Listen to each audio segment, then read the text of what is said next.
The champagne flute slipped from my father's hand before it shattered.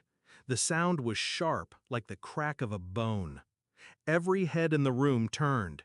The man who'd spent my entire life calling me a disappointment was pale, frozen. And then the words cut through the hum of wedding chatter like a blade. Holy shit, she's on the news! On the giant TV in the hotel bar, my face filled the screen. Not in uniform, not in the black polo with security stitched across the chest like my father always reminded people. No. Tonight, the headline under my face read, "Local Woman Foils International Smuggling Ring." The news anchor's voice bled into the wedding hall. Undercover for 18 months, critical intelligence shared with federal agencies. I didn't move, didn't smile. I just let the silence grow heavier. I hadn't been invited to this wedding, not until my little brother insisted. "Come on, you're still family," he'd said, not knowing the years of rot beneath those words. My father's third marriage, another young bride, barely older than me, wearing her new diamonds like armor. When he spotted me at the reception, his eyes narrowed, his jaw tightening before the fake smile appeared. "Look who's here," he'd said to the table. "The security guard." Laughter followed. The polite kind, the kind people use when they're agreeing with someone's insult without thinking too hard. I let it slide, not because it didn't sting, but because I had a far better weapon than words. Years earlier, I'd tried to be the daughter he could be proud of. University, scholarships, dreams bigger than the little town we were from. But then my mother died, and my father remarried before the dirt on her grave had settled. The new wife hated me, said I was a drain. He believed her. When I left home, it wasn't for a glamorous career. I took the first job I could get, night security at a shipping yard. He never let me forget it.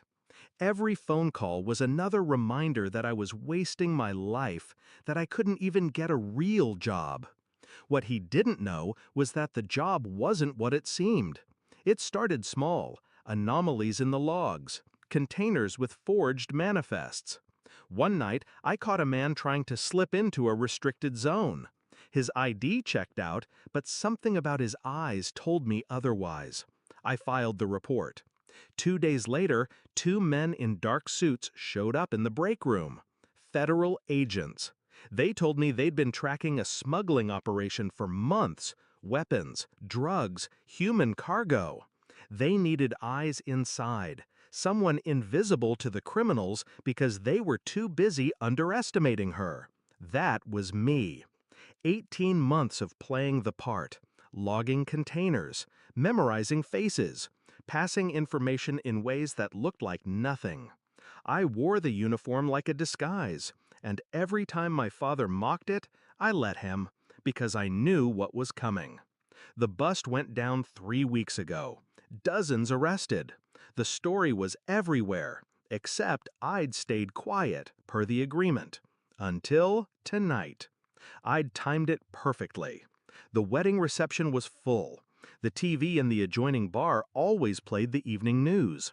When my segment started, it was like pulling the pin from a grenade and letting it roll across the dance floor. I watched my father's face go from smug to stunned to something else. Recognition. Shame. His bride blinked between us, confused. Guests whispered. The anchor's voice kept talking about heroism and critical undercover intelligence. "Guess it's not just a security guard job," I said softly, raising my glass. No one laughed this time. He tried to speak, something about being proud, about not knowing. But the thing about a man like my father is, his pride doesn't recover from being proven wrong in public. And I didn't give him the dignity of a response. I left him standing there, shards of glass at his feet, champagne soaking into the carpet. Outside, the night air was cool. Somewhere inside, the party was still trying to restart, but I knew the moment had landed. He would never live it down. And I'd done my job. Twice. The first was taking down a smuggling ring. The second was letting my father see, too late, that the daughter he'd belittled was the one he should have been bragging about all along. I didn't need his pride. I had my own. And that was enough.